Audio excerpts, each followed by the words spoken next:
You're listening to a Corridor Business Journal podcast.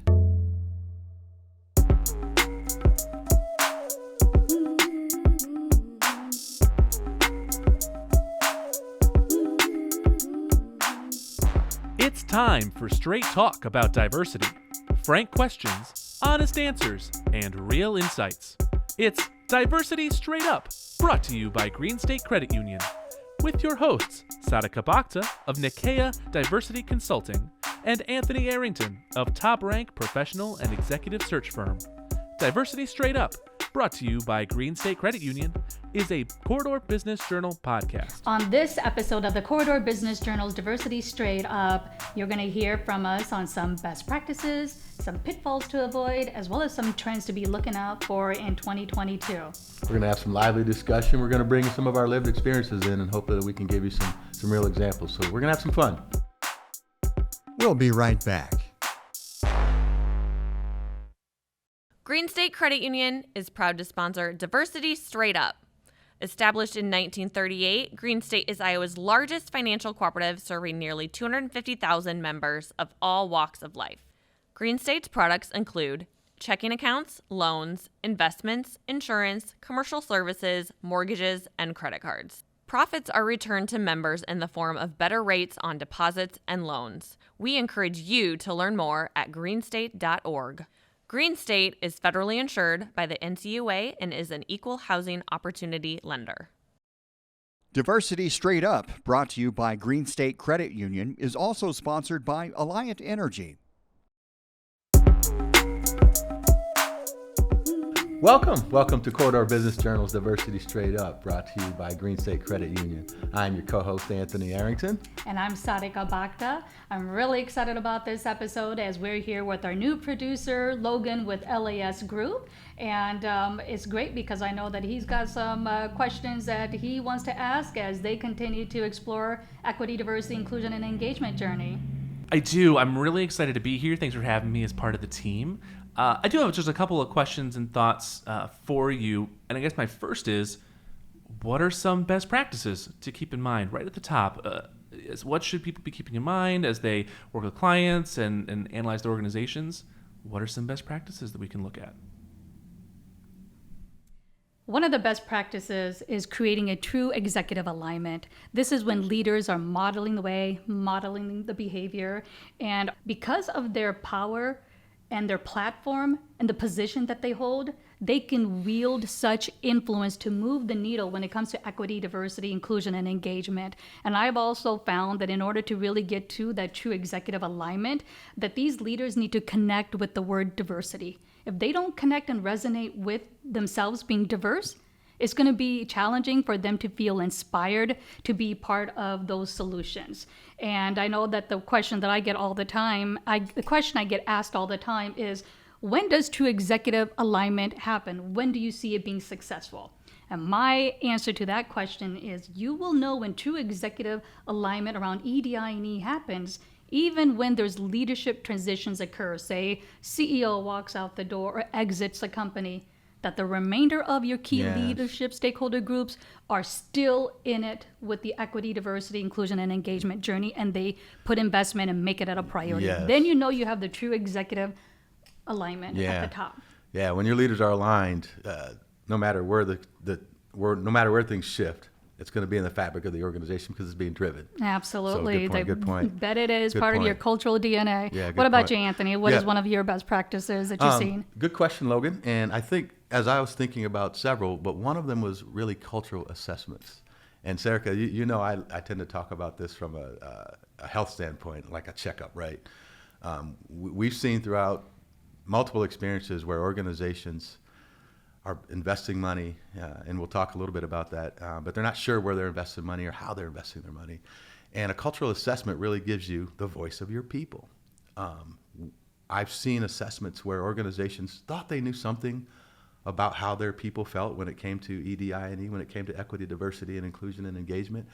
And when they get their assessment back, they find out there are things about their company that they had no idea. And it's surprising sometimes. And sometimes that information can be, to some people, upsetting. And so what I've always found is that organizations that are using cultural assessments to understand the pulse of their people then can begin to take actions on where to invest their resources. So listening to your people is so important, and a lot of times with good intention, leaders may decide because another organization is doing something that we need to do this. Because I heard about this training, we need to do that. And they haven't really talked to their people to find out how their people feel. And so I think a cultural assessment is a valuable tool and one that we've seen be very successful with organizations who use it the right way. I agree. I think creating and establishing a baseline assessment of where you are at, you'll be surprised companies are that they actually further along than they thought on their journey. And so I've always said, when you look at those results, look at what you're doing well, continue scale and build up on it. Yep. And then look at opportunities. Where are the disparities between groups? Right. Many times when they do the assessments, they focus on, oh, we're doing X, Y, and Z not so well. It's like, you can focus on that, but start off strength-based. Yep, celebrate what you're doing well. Exactly. You have to celebrate those small wins, Yeah. and that is one. Just Yeah. doing that assessment in of itself is a win. Yeah. You know, another best practice as I think about this is co-opetition within the same industry. This is when competitors within the same industry come together in a cooperative manner to collectively move the needle for the industry. I think that at times when I speak with clients, it's like a broken record where they say, well, our industry has always been very homogenous, or that our reputation as an industry, perceived or true when it comes to the reputation, is not as welcoming or inclusive to certain members. So I always tell my clients that if the industry is this way, that doesn't mean that you as a company within the industry needs to continue to play the same old broken record. Right. Be the value differentiator, be a leader in the industry, and drive your equity, diversity, inclusion, and engagement journey. That's how you set yourself from the market. Yet now, remember what I talked about? Co-opetition. Yes, a company can be the value differentiator. Now imagine if your top leaders in the company, I should say, now imagine if the top leaders within the industry come together, competitors, collectively transforming the industry when it comes to EDI&E. And I think this is probably going to be one of the best practices. I'll give you an example, because it just happened recently that the 6 leading construction CEOs came together, and they are united and taking a stand and committing to taking a lead on equity, diversity, inclusion, and engagement.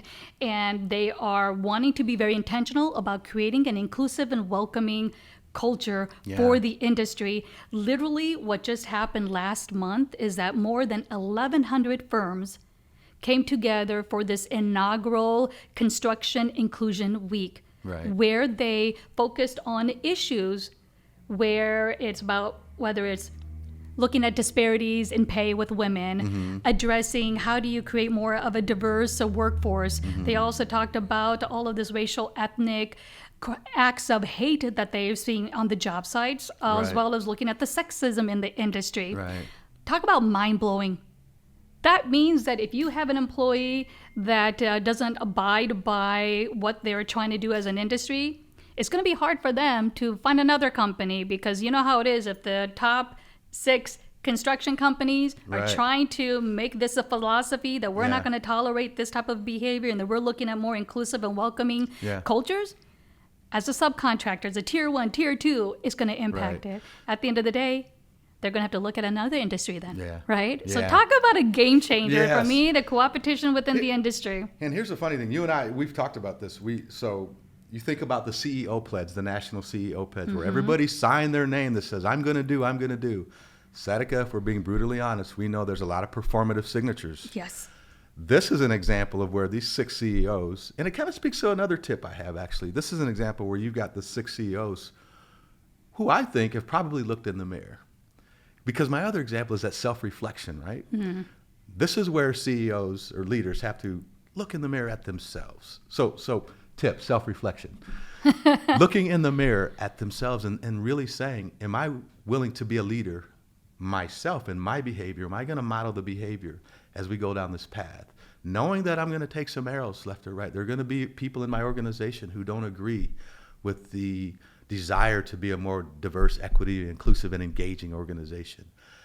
The types of training or development that we come together to talk about, there are going to be people, maybe customers, who are not down with this or not comfortable with this. And those 6 CEOs have said, we have got to do this power in numbers, right? Power in numbers, and they're saying we are going to stand up together. So I'm loving that. I'm going to love to see where that's going to go. And my hope is that those 6 CEOs are continuing to look in the mirror and self-reflect every day, because it's their actions and it's their behavior that's going to help drive that. So that's very cool. I agree. The I didn't journey know starts that. with the Yeah. individual leader. Yeah. And the fact that the leaders within the industry are coming together. Yeah. That's a game changer. Yep. So lots of best practices. I hope we answered your question, Logan. That's some great insight. I love hearing it. Also, I had a thought, by the way, I need to throw in here. Co-opetition, you need that on a t-shirt. That's a classic phrase. I love it. I know a great t-shirt company in town. There you go. That's right. Well, hey, another one that I had was maybe on the opposite side, some pitfalls or challenges that you're seeing right now. What are some things that maybe people should be aware of? Yeah. I think probably one of the bigger pitfalls, one of the common pitfalls that happens in this space is when you hit those pitfalls, when you hit those lows in your organization along your journey. What do I mean by that? I've had clients where their leadership has been all on board with their diversity, equity, inclusion, and engagement journey. Somewhere along the line, they hit a roadblock. Maybe there's a client or an organization or a customer who has learned about their initiatives or learned about something the CEO does or learns about the partners they're working with and have made a decision that they're not comfortable with that. And they've decided to put a wrinkle in the process. And it's easy for leaders in those positions to step away and say, you know what, we're pushing too hard on this. We're causing too much controversy in the organization, or we have too many challenges with this. We need to pull back. And I'm always a believer that it's okay to pivot. It's really okay to, if you feel that you've caused challenges within the organization, because at the end of the day, you want your bus to move forward. But pivoting is not at the expense of being honest about your position and being honest about being authentic about your position and be authentic about your journey, right? I've seen organizations that have decided we're going to pivot and just not do this anymore. And that makes it much more harder to try to pick up the pace where you left off before. So if I might wrap that in a bow, I think the important thing is the pivot's been when the rubber hits the road and we see organizations who have run into challenges on their journey that have caused perhaps controversies, perceived controversies. And the questions from leaders are you going to pivot or are you going to leave the journey? And I would always argue to try to pivot, but always stay true to your journey. Mm-hmm. I feel that because it's a journey and because it's humans that are going on this journey and collectively as teams make up the organizations that are going on this journey, Right. The mistakes are going to be made. Yep. Own up for it, be transparent, take accountability. Yet it's okay to pause, assess, and course correct, and then move forward. Yep. And that's pivoting or whatever it may be. But it's okay to do that versus just plowing full speed ahead and not knowing why you're doing it. Yeah. So that's definitely a pitfall that we've seen, and I've seen in my clients as well. That Yeah. I'm sure you've seen in yours as well, Anthony.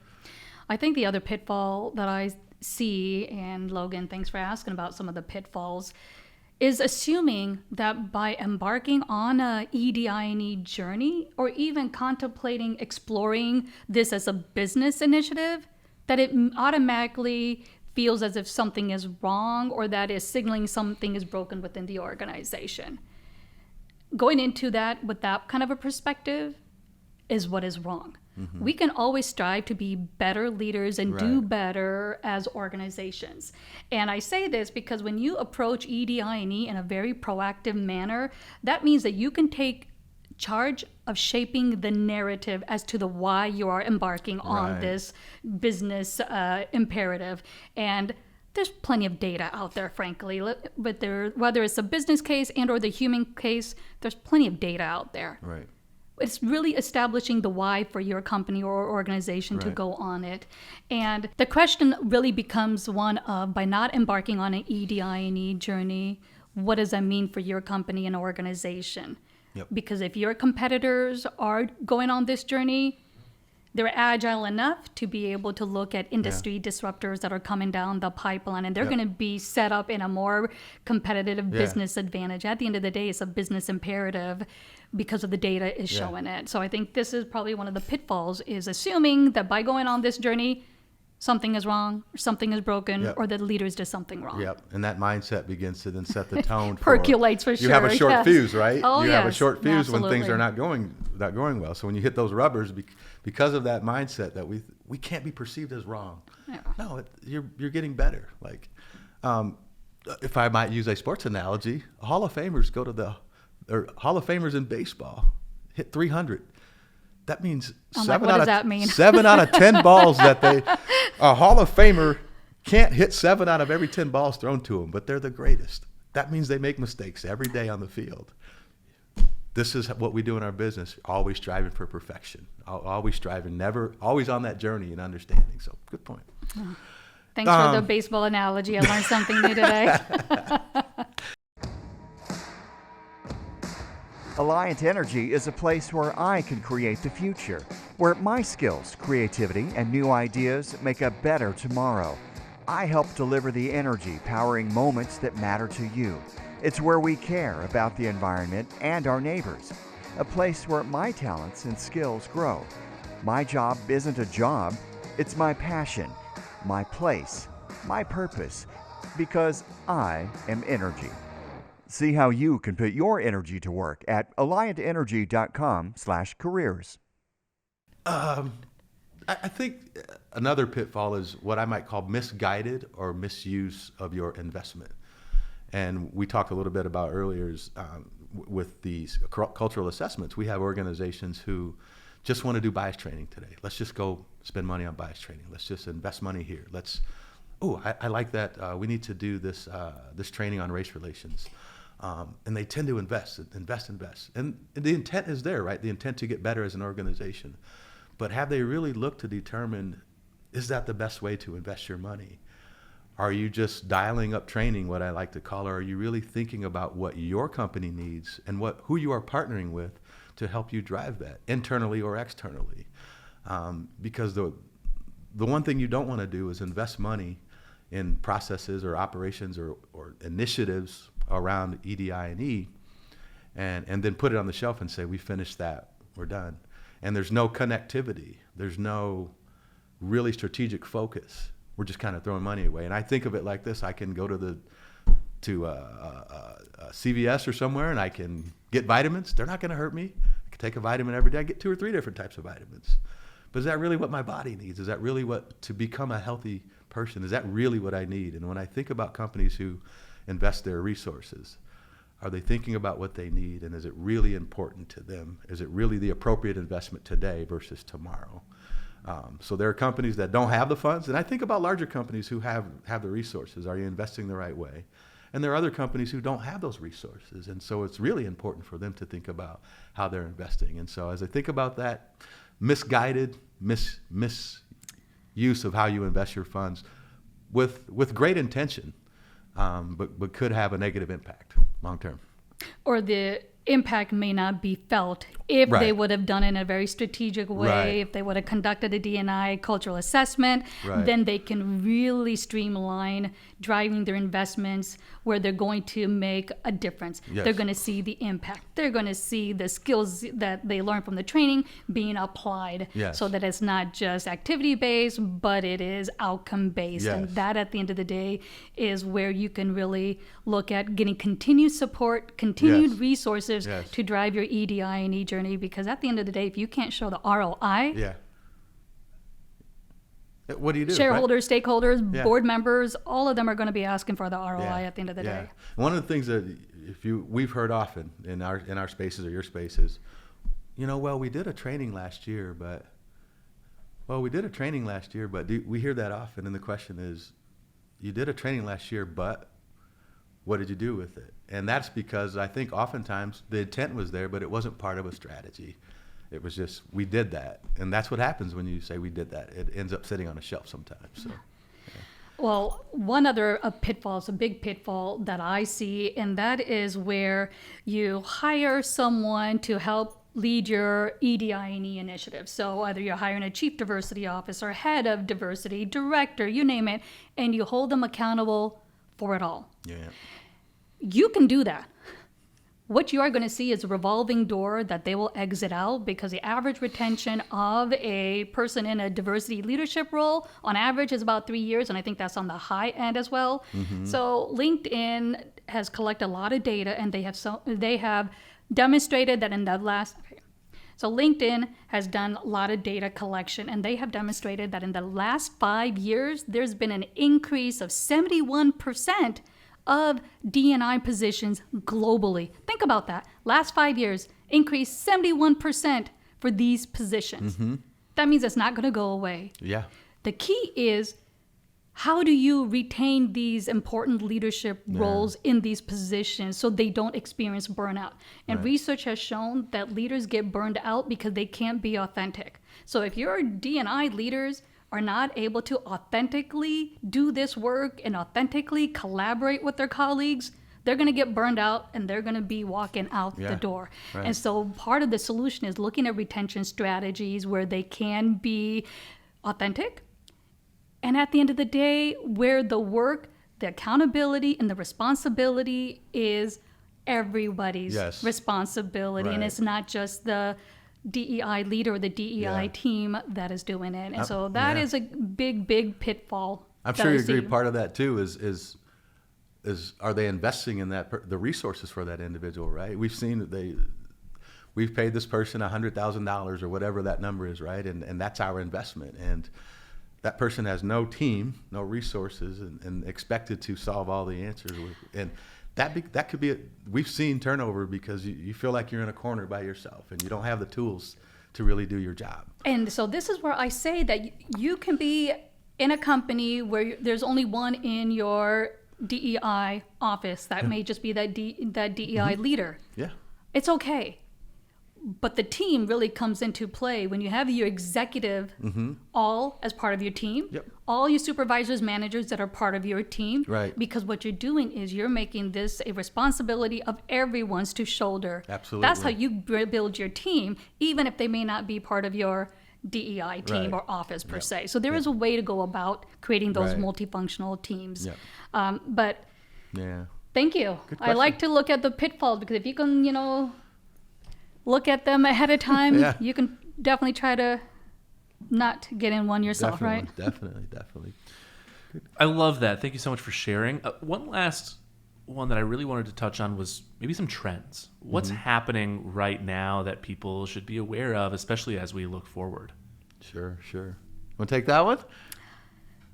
A trend. I got lots of ideas. So a trend that I am seeing is senior leaders or executive teams together who are taking diversity credentials to authentically drive this journey. It's no longer our diversity credentials just for a DEI practitioner. And you think about it, that if you are leading companies or teams in today's global economy, DEI competencies are critical for this work, so that you can competently inspire and empower diverse teams around you. So that is a trend that I am seeing is senior leaders and executive teams getting diversity credentials. Again, that's a value differentiator. And then I'm surprised that I don't see MBA programs have DEI competencies. I'm seeing leadership programs out there more and more realizing that they need to incorporate this in. So again, DEI certification credentials is a trend. And it's going to be one of those best practices at the end of the day to, again, collectively move the needle in an aggressive manner. Yeah, that's a good point. One of the other trends I'm seeing is, as I think about how companies think about equity, diversity, inclusion, and engagement, and as a practitioner, we're always talking about continually learning in this space. I have really seen a shift in the way companies look at gender identity in this space. And this is coming from somebody who practices. We're in this space, and I'm a learner. And the things that I've learned and listened to watching organizations who are really, really stepping into this space authentically has been pretty cool. I'm seeing organizations who are looking at their benefits packages for transgender individuals who are going through transformations, going through transitions. We're looking at handbooks and how we utilize pronouns. We're looking at how we recruit, what training and education we're bringing into our organization, and we're being authentic about it. We're asking those people in our organizations who we know have self-identified, how can we be better? So I'm reading articles and seeing and hearing from our clients and seeing that, and that's been pretty neat, because in this space, particularly in today's environment, where it's really a lot of race-driven conversations around diversity, and maybe rightfully so, but to see us expand and see companies be thinking broadly about what diversity means and what equity means, and really looking at gender identity and part of a community that has been marginalized, I think has been pretty cool to see it at top level. So and I hope think, that yeah, and I think you hit it on the nail, is that that's actually what's one of the pitfalls, is being very narrow in your definition of diversity, because then it drives your programs in a very singular lens. Yep. And those that are doing it well is going to have a very broad definition, so that individuals from different groups can feel included on this journey. Right. And that is the reason why that I think that as a best practice is being very broad when it comes to diversity, and ensure that you're not leaving out individual groups, etc. And even country by country. Mm-hmm. I know that the U.S., focus has been on race relations and gender, but then in a global economy, there are so many other aspects that need to be addressed. So I think that that's definitely something that I'm glad you brought up and talked about, because it makes a difference. I think for me, when I see another trend is when it comes to technology, we know it's here to stay. We've said one of the key drivers of diversity is technology. When you look at artificial intelligence, having greater equity, diversity, and inclusion with the people and the teams that are responsible to drive AI is going to be so crucial, because AI is part of, designing the processes or the products or services. And if it's not enough diversity, or if there's not a lot of inclusion and equity with your teams, the bias can creep in, because again, we're humans. Right.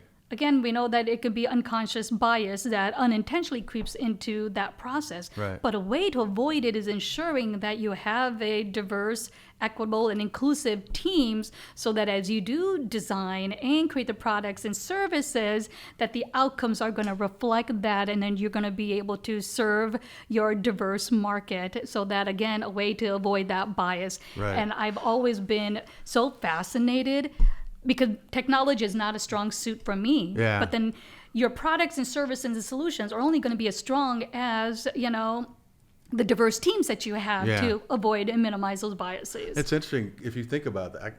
That's interesting, because if you think about that, if you think about AI, it's a tool it's artificial knowledge, right? But somebody's pushing information, somebody's teaching that tool. Exactly. So the individuals that are teaching that tool are driving their thought processes in that tool, and driving how they design their algorithms. And gosh, you could think about that in a number of ways. Healthcare, you could think about that in how healthcare decisions are made. That's interesting. Yeah, every industry, they're looking at how to utilize technology. Yeah. And that's a great thing to look at, leveraging technology at the same time. Who's designing, who's being part of it, ensure your team is diverse and there's equity in the process and it's inclusive, so that you do get the best outcome in products and services. What do you think about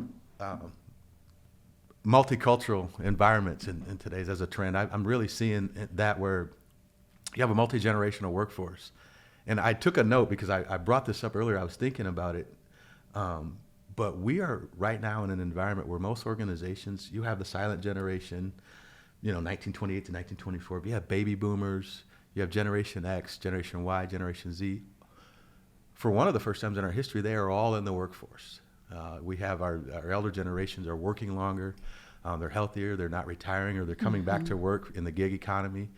And so I'm really seeing organizations looking at how do we create a workforce environment that takes advantage of the lived experiences and the knowledge of people who've been around for years, versus the new kid on the block who's coming in with a different perspective on life and how to live and what work means to them, right? So seeing companies really look at that and knowing that we're in that phase of our global society where we've got all of these generations actively working is so important in terms of how you manage and how you lead. I think that is going to be here to stay. Somebody told me, I thought this morning, that if you're under the age of 20, most likely you'll live to be 100 at least. Uh-huh. That just blew my mind. In my young days, I thought I was going to live to be 65. I had no concept of age. Yet you're thinking about the medical advancements. You're also thinking about people living longer, retirement. People are pushing back, or if they retire, they're looking at a second chapter of their professional journey, something different. That companies are going to take advantage of how to be creative with maintaining that knowledge that perhaps could exit out the door and the transfer knowledge. I have a client I was working with that they literally said, we've got 2 elder people in our company who we know are going to be retiring soon, but we don't want to lose that knowledge, so we'd like to hire a different demographic so that they can help train and teach and mentor. And that's deliberate. It was an intentional move they're making, which I thought was cool. So we're thinking about how do we make this work with all these generations in our organization? Well, let's take this knowledge here and let's find ways to pass it on in the right way. Yeah, the generational, the cross-generational mentoring is a great initiative. The other thing is that those individuals, that you can hire them back as consultants if they're looking at a flexibility perspective as well. Yeah. Well, there's definitely a lot of trends out there, but hopefully that answered your question, Logan. It did. I love the insight. I feel like I have a lot of things to keep in mind and apply going forward on a day-to-day basis. It's great. What's on our listeners' minds?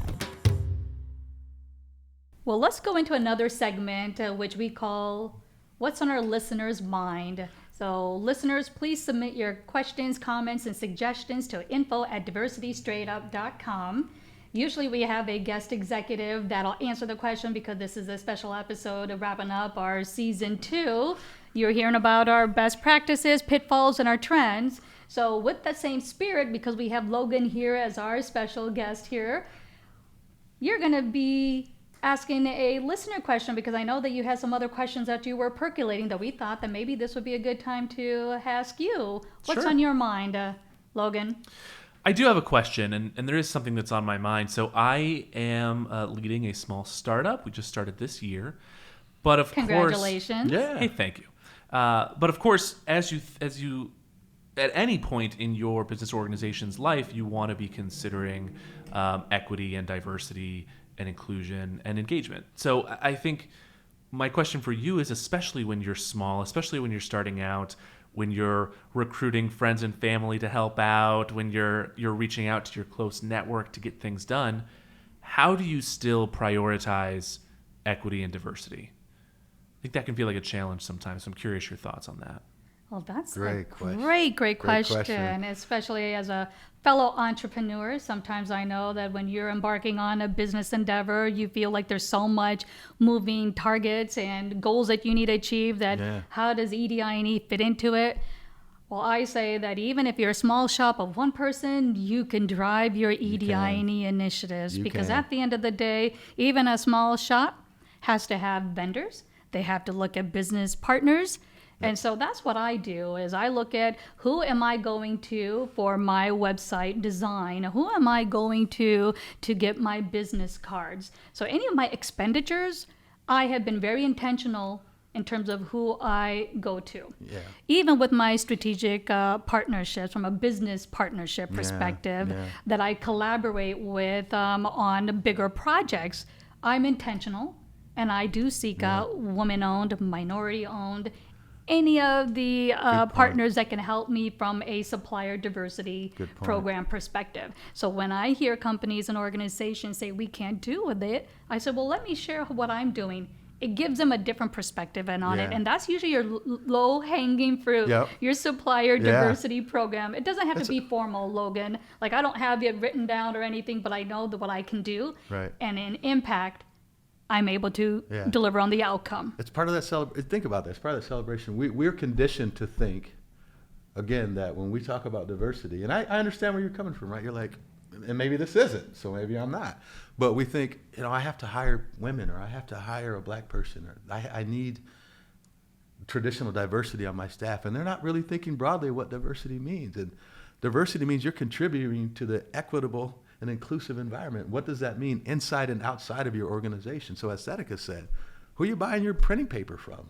Have you thought about when you design your website, are you thinking of a person of color? Do you know a woman that does that? Any aspect of your business, that doesn't mean because there's not somebody with brown skin or that somebody who's a female on your team today, because you're small in your startup, that you're not contributing to diversity and equity and inclusion in any way because you're thinking outside of just your company. And we talk a lot about corporate social responsibility. A small business of one can be a corporate social responsible person simply by who you do business with. It's a way to do it. So hopefully that answers your question. Doesn't mean you have to hire everybody, but how are you expanding your diversity inside and outside of your world? It's a great question. Great question. Thank you so much, Logan. And listeners, please continue to submit your questions, comments, and suggestions, as we love to hear from you at info@diversitystraightup.com. Great. Well, it looks like as we're wrapping up our last episode of the season. It's been fun. I think we've had some great conversation. Would you agree? Yeah, season 2 was phenomenal. Yes.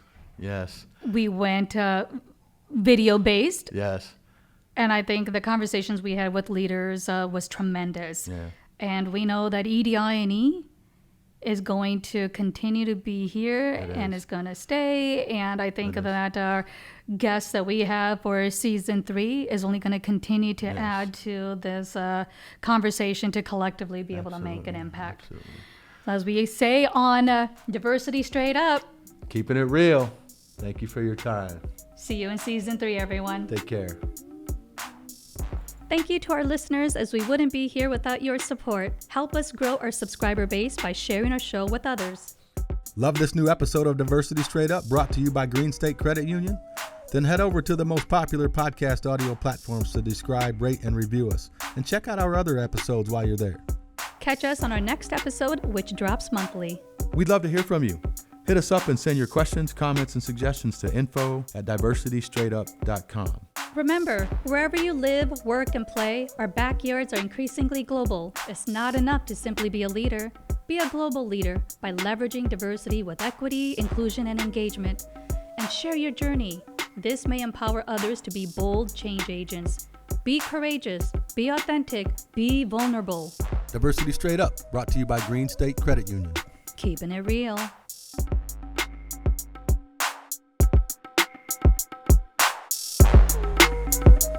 You've been listening to Diversity Straight Up, brought to you by Green State Credit Union. Additional support provided by Alliant Energy, Collins Aerospace, and the City of Cedar Rapids. For more from the Corridor Business Journal, please visit corridorbusiness.com. This episode was produced by Joe Coffey of Coffee Grande Studios.